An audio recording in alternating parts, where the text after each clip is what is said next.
Vous venez de voir Living Neverland et nous allons prolonger le débat avec autour de cette table Hélène Romano, psychothérapeute, spécialiste des enfants. Vous avez publié un livre « Quand la vie fait mal aux enfants » et vous y abordez en particulier la question des parents face à un enfant qui a été abusé. Hector Barjot, vous êtes fan de Michael Jackson. Je précise que ce nom est un nom d'emprunt, oui, est un pseudonyme. Oui, tout à fait. Et vous avez une chaîne YouTube qui est consacrée à la pop star. Tout à fait. Olivier Cachin, spécialiste musique qu'on ne présente plus et auteur de Michael Jackson Pop Life, entre autres, évidemment. Et puis, nous avons le plaisir de recevoir Dan Reed, le réalisateur de Living Neverland. Bonsoir à vous.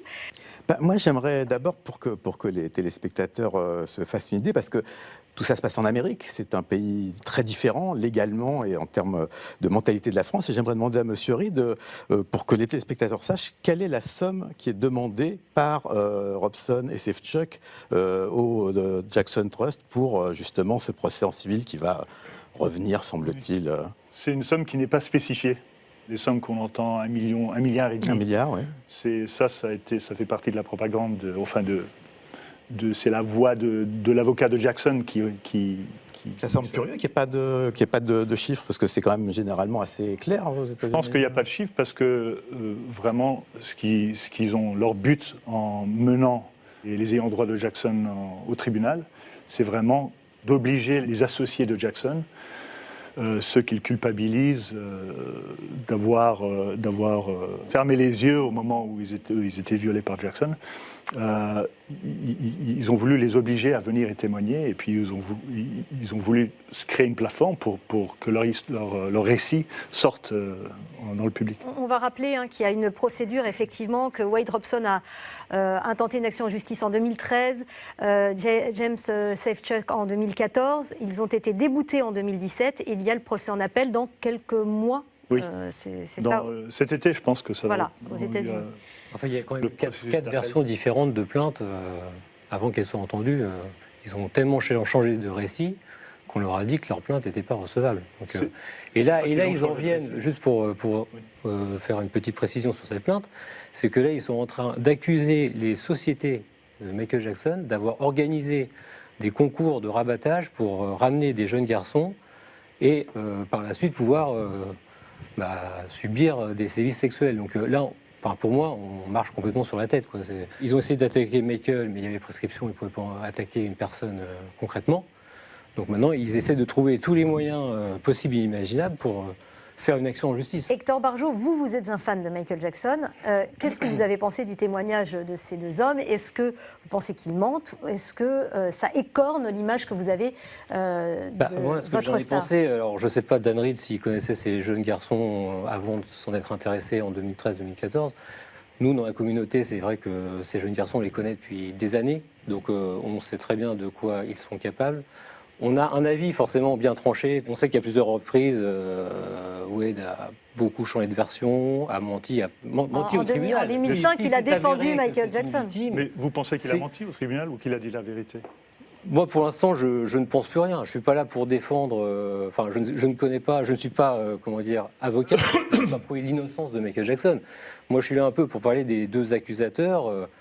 On connaît quand même toutes les frasques qu'ils ont eues au fil des années autour de Michael. Ils ont toujours essayé de rester dans l'entourage du chanteur. Absolument, oui. Et donc, c'est vrai que c'est quand même compliqué à écouter ce témoignage aujourd'hui, une fois qu'il n'y a plus rien à tirer de Michael. Wade Robson a, par exemple, supplié la famille Jackson de faire partie du spectacle du Cirque du Soleil dédié à Michael Jackson. C'était en 2011. Il devait en même temps tourner un film.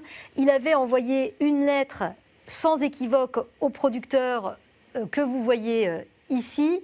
Alors, je vais me tourner. Je n'aimerais rien de plus que de participer à ce spectacle. Si cette possibilité vous intéresse, je vous promets à 100% que cette fois, je m'y engage, parce qu'il était engagé sur un autre projet. Donc, on sent bien qu'il a vraiment, en 2011, alors qu'il est adulte, très envie de faire partie de ce spectacle Cirque du Soleil. Ce qu'on ne pas montrer, c'est le email de 2012 où il écrit au fond de Jackson et il dit « Je ne peux pas participer au spectacle, je ne peux plus réaliser le projet de Cirque du Soleil ». Donc ça, c'est un mensonge. Il a été question qu'il le réalise, le projet? Oui, enfin, il a voulu le réaliser, et puis après, il a changé d'avis, et puis après. Mais il a jamais à la vraiment fin, été c'est lui question qui qu'il s'est le réalise. retiré. C'est pas qu'on l'a viré ou qu'on. Ah bon? Oui. L'épreuve, c'est quoi alors? Moi, j'ai vu les emails de. C'est dommage que vous ne les 2012. ayez pas montrés, parce que ça, Ah non, ça fait partie des choses qu'on ne voit c'est pas dans le documentaire. mais ça c'est des débats qu'ont commencé les fans de Jackson. C'est des détails qui ne prouvent rien. C'est quand même pas rien que d'imaginer qu'il commence une démarche pour contrer Michael Jackson au moment où il est justement retiré du poste de chorégraphe de Non, ce mais c'est spectacle. fantastique. On ne se déclare pas victime d'abus sexuels de Michael Jackson juste parce qu'on a perdu un boulot. Ce qui n'est Pour un d'ailleurs pas milliard, vrai. ça pose débat. S'il gagne de l'argent, ça veut dire qu'il a gagné le procès, n'est-ce pas? Quand on gagne un procès, on met des preuves au tribunal. C'est pas qu'en portant plainte qu'on va vous donner de l'argent. Vous touchez pas de l'argent en portant plainte. Non, mais vous êtes d'accord que Soyez ce raisonnable, documentaire, comme vous parliez du procès en appel qui va arriver dans quelques mois, ce documentaire va évidemment jouer un certain poids. Je l'espère, oui. C'est ça, parce que c'est un documentaire à charge quand même, ça, vous l'admettez volontiers. Pour moi, c'est la vérité. Donc, le juge décidera à la base des preuves qu'on apporte, à la base des témoignages qu'on va faire au tribunal. C'est un tribunal, c'est la justice, n'est-ce pas? C'est le système. Là où il y a un malentendu, quelque part aussi, et si on compare, c'est vrai que la mentalité française n'est pas la même qu'aux États-Unis. On a vu en France sur des histoires très médiatiques que les victimes ne demandaient pas un centime, juste d'être reconnues victimes. Là où il y a un malentendu, c'est que si les victimes s'imaginent être réparées psychiquement par des milliards et des milliards et des milliards et des milliards, elles se trompent totalement. C'est pas ça qui va les réparer. Oui. Hector Barjot, vous qui êtes fan, vous me semblez sceptique, vous ne pensez pas que cette parole tardive puisse émerger? Oui, enfin, moi je pense que Wade Robson a été rappelé à la barre donc en 2005, en première ligne de défense. C'était quand même assez risqué. Imaginons que Michael était vraiment un prédateur sexuel et que c'était sa victime. Il envoie quand même sa victime en première ligne de défense. Il était quand même adulte. Il aurait pu tout lâcher. Enfin, voilà, il aurait pu avoir un électrochoc dans sa tête et tout lâcher. C'était quand même très dangereux et très gonflé de sa part. Moi, j'y crois pas une seconde. Franchement, c'est... Il savait bien que Wade allait rien dire parce qu'il lui avait parlé longuement, comme le raconte Wade dans le film. Oui, mais bon, après... Ça faisait depuis l'âge de 7 ans qu'il avait préparé Wade pour ce moment, justement. On va parler aussi des familles qui entourent ces jeunes hommes, puisqu'on a les mères qui témoignent. Il y a évidemment... des questionnements autour de ces mères. Je ne sais pas si ça vous fait réagir, vous, Hector, ou vous, Olivier. C'est vrai que les mères sont absolument terrifiantes, mais au-delà des mères, ceux qui sont absents, c'est les pères. Et moi, ce qui m'étonne, c'est que... Alors, il y a je ne sais plus lequel des deux, il y en a un qui s'est suicidé. Oui. Je ne sais plus si c'est le père de Robson ou de... C'est le père de Wade Robson. Dans le cas de Jordan Chandler, il y avait aussi un père qui s'est suicidé. Ça ne vous a pas donné envie d'aller un petit peu fouiller cette piste-là, parce que, je sais pas, ça paraît quand même... On ne peut pas vraiment parler de coïncidence à ce niveau-là, c'est quand même un peu... Ça vous étonne pas Moi, j'ai pas connu je connais pas très bien l'histoire du père de Jordan Chandler. Je sais l'histoire du père de Wade, qui lui-même était victime d'abus sexuels, pareil. Je ne lis pas nécessairement son suicide à ce qui s'est passé avec Wade. Moi, je trouve troublant qu'un père victime d'abus sexuels, et on sait très bien que c'est souvent des enfants victimes d'abus sexuels qui plus tard deviennent des prédateurs, se suicident et que ça ne soit pas une piste que vous alliez un petit peu peut-être chercher. Comment est-ce que vous pourriez expliquer ça? Moi, j'explique pas, je pose la question, parce que c'est vrai que ça paraît étrange, parce que ça ne serait pas ailleurs qu'il faudrait chercher les coupables que du côté de la banque Michael Jackson. Je comprends pas trop bien ce que vous dites, que Wade a été... En fait, vous avez des enfants qui peuvent avoir été victimes d'abus sexuels, qui peuvent avoir été authentiquement victimes d'abus, mais qui ne vont pas dénoncer la personne qui est l'auteur. Donc, ils vont projeter sur quelqu'un pour pas dénoncer quelqu'un d'autre. La question qu'on peut se poser, c'est s'ils ont été abusés, est-ce que c'est la bonne personne ou est-ce que c'est pas des abus intrafamiliaux? Parce que les positionnements des mères sont quand même très interpellantes. Alors bon, ça pose de multiples questions. Alors, je ne sais pas si vous vous êtes posé cette question-là. Non. Pas du tout. Non. Même par rapport à ce propos. Si c'était quelqu'un d'autre dans la famille qui avait violé Wade au lieu de Michael, ça me paraît un peu fantastique. Mais c'est vrai qu'il avait beaucoup d'amis, et moi, ce qui me surprend, c'est qu'il y a quand même une bonne quinzaine d'enfants qui sont dans la même situation que Wade et James Safeck. Ils sont restés très longtemps dans l'entourage proche, à Arrested-Neverland, et toutes ces personnes ne se sont pas manifestées. Et d'ailleurs, dans vos documentaires, c'est pour ça que ça m'attriste un peu, parce qu'on voit bien que ces deux personnes sont prêtes à raconter tout et n'importe quoi. Quand elles mentionnent notamment Brett Barnes, il est en train d'attaquer pour retirer son nom du documentaire. Ainsi que, et Macaulay Culkin reste encore dans l'ombre, mais il est cité aussi. Brett Barnes, qui a été cité, Voilà. effectivement, veut que son nom soit retiré parce qu'il ne veut pas être présenté comme victime de Michael Jackson. En fait, tout et n'importe quoi. Après, je respecte votre travail de spécialiste, mais vous balancez des choses, mais il n'y a aucune preuve. Et même les gens se protestent et disent non, moi je ne me reconnais pas là-dedans, je ne veux pas faire partie de ce projet. Il faut respecter la parole de Brett, n'est-ce pas, sa position. La parole, mais c'est ça qui m'attriste, moi, c'est que on a l'impression que ces deux personnes sont prêtes à raconter tout et n'importe quoi, quitte à dire de grosses bêtises, voilà, pour prouver leur histoire. La vérité, tous les autres mentent. C'est un petit peu ce qui ressort du documentaire, enfin, de votre film. Pourquoi vous dites ça, Olivier Cachin ? Parce que depuis la diffusion aux États-Unis, il y a eu Brandy Jackson qui a été très proche, qui a été l'ami de Jackson. J'ai compris, parce qu'elle a eu une relation avec Wade à l'âge de 12 ans. C'est qui a duré beaucoup plus longtemps après. Oui, pendant 7 ans, elle dit. Mais même plutôt que 12 ans. Apparemment, de 12 ans à 17 ans, Brandy Jackson, la nièce de Michael Jackson, aurait eu une relation avec Wade Robson. Et puis tous les témoignages de tous les autres, effectivement, enfants qui continuent à défendre Michael. Il n'y a pas eu, si vous voulez, quand il y a eu l'affaire MeToo ou quand il y a eu le scandale de pédophilie avec des prêtres, ça a déclenché effectivement des vagues de confessions, de gens qui sont sortis, qui ont dit moi aussi ça m'est arrivé. Là, on n'en a pas eu et il y a beaucoup de gens qui quand même défendent effectivement Michael, y compris des gens qui étaient avec lui très proches quand il était enfant.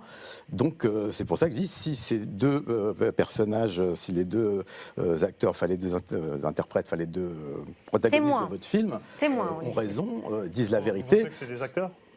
Il y a des moments où j'ai vraiment... C'est-à-dire qu'il y a une mise en scène, quoi. C'est pas... Quand je vous dis que c'était un documentaire à charge, c'est vrai qu'on voit bien quand même la volonté, c'est pas de se poser des questions, c'est de donner la réponse et de dire que ces paroles-là sont des paroles de vérité. C'est ce que j'ai ressenti quand j'ai vu le film. Je ne dis pas que c'est la vérité, je dis que c'est ce qui veut être transmis. Et que donc s'ils ont raison, s'ils disent la vérité, tous les autres mentent. Et il y a aussi quand même, alors je pense qu'on vous l'a beaucoup dit... Jordan Chandler a menti ? Il a posé plainte. La plainte a été retirée et il semblerait que... Jackson a donné $20 millions à un enfant de 13 ans. Pour ne pas faire un procès, comme il y a eu en 2005, qui a été gagné par Michael. Mais quand le FBI et la CIA ont enquêté pendant des années avec des écoutes téléphoniques, des filatures, eux n'ont rien compris. Quand le procureur, Tom Snedden, qui est mort depuis, a passé des années de sa vie et des dizaines de millions de dollars du contribuable pour trouver Michael Jackson coupable et qu'il n'y est pas arrivé. Donc, Dan Reed, à la fin de votre document, on voit un gant de Michael Jackson brûlé sur une plage, des affaires à l'effigie de Michael Jackson, ou qui lui ont appartenu tout simplement. Elles appartenaient à qui ? De quoi s'agit-il ? Il s'agit de photos que Wade nous a données, qui faisaient partie de son archive, que lui a prises, je pense en 2013, 2014, enfin avant de faire ma connaissance. Et il brûlait des choses que lui avait donné Michael, des choses qui lui restaient de sa carrière de jeune, de petit danseur, quand il était enfant, obsédé de Michael Jackson.